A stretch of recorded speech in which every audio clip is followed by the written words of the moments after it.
तर अहमदाबादमध्ये जो विमान अपघात झाला ते बोईंग 787-8 जसं जगातल्या एअरलाइन्समधलं आवडतं एक विमान आहे। जगभरात या प्रकारची 1300 विमानं सध्या विविध एअरलाइन्सच्या प्रवाशांना एका ठिकाणाहून दुसऱ्या ठिकाणी जाण्यासाठी वापरतात। इतर कोणत्याही विमानापेक्षा जवळपास 20% कमी इंधन वापरणारं हे विमान सेवा पुरवणाऱ्या बहुतांश कंपन्यांच्या ताफ्यात कायम असतं।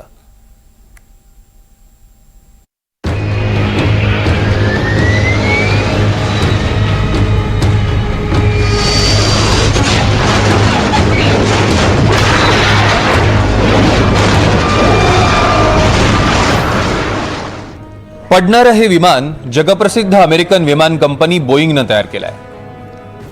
787-8 जातीचं हे विमान एअर इंडियाच्या ताफ्यात अगदी कॉमन आहे। या जातीची एकूण 27 विमानं एअर इंडियाकडे आहेत। बोईंग कंपनीनं बनवलेलं 787 ड्रीमलाइनर 186 फूट लांब आहे।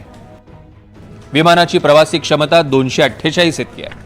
227 टन वजन घेऊन 13,000 किलोमीटरचा यानं प्रवास करता येतो। या विमानाची किंमत 382 कोटी रुपये इतकी आहे। 787-8चं सर्वात महत्त्वाचं वैशिष्ट्य हे आहे की इतर कोणत्याही याच आकाराच्या विमानापेक्षा या विमानाला 20% कमी इंधन लागतं। हे अत्याधुनिक तंत्रज्ञानाने युक्त असं आणि सगळे इक्विप्ड असं हे विमान होतं आणि ज्याला सगळ्यात म्हणजे स्टेबल विमानांमधलं हे एक विमान होतं।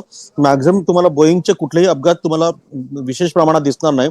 तर ह्याच्यामध्ये मी तुम्हाला सांगितल्याप्रमाणे हे खूप स्टेबल आणि सगळं सोयींनी युक्त ऑटो पायलट सिस्टम आणि या सगळ्या गोष्टी त्याच्यामध्ये असल्यामुळे विमानामध्ये आणि तांत्रिक कुठल्याही प्रकारचं त्याच्यामध्ये सहजासहजी, तर शेवटी मशीन आहे, काय होऊ शकतं, पण सहजासहजी त्याच्यामध्ये काहीही दोष उत्पन्न होणार नाही, दोष त्याच्यामध्ये निर्माण होणार नाही जेणेकरून ते क्रॅश होईल।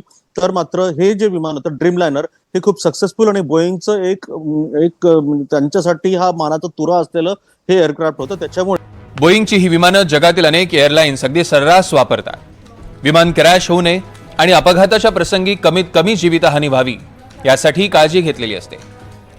टेक्नोलॉजिकली एयरक्राफ्ट बहुत प्रोवन है, पायलट्स ट्रेंड हैं, लेकिन उसके बावजूद पार्ट ऑफ द गेम है कि इस पर्टिकुलर एविएशन में कुछ चीज़ें होती हैं जो कि ह्यूमैनिटी पहली बार देखता है और फिर उसके बचाव में चीज़ें की जाती हैं।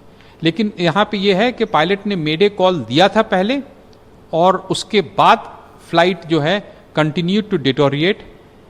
क्या मेडे कॉल करने के बाद there have been few more mistakes because it is likelihood when as a pilot seated in the cockpit आप देख रहे हैं कि एयरक्राफ्ट जो है वो फ्लाइबल नहीं है, तो क्या आप वही एक्शन करते हैं जो कि उस वक्त करना चाहिए या नहीं करना चाहिए? Subject of investigation and it is very difficult to comment कि क्या सही है और क्या गलत उस वक्त हुआ था अनलेस आपके पास DFDR, CVR आकार्स के रिपोर्ट नहीं आएंगे। या विमानाला फार मोठ्या अपघातांचा इतिहास नाही, उलट अत्यंत सुरक्षित विमान म्हणून ते जगप्रसिद्ध आहे। त्यामुळे आता अपघाताचं कारण शोधणं अत्यंत महत्त्वाचं ठरणार आहे। Bureau report, NDTV Marathi.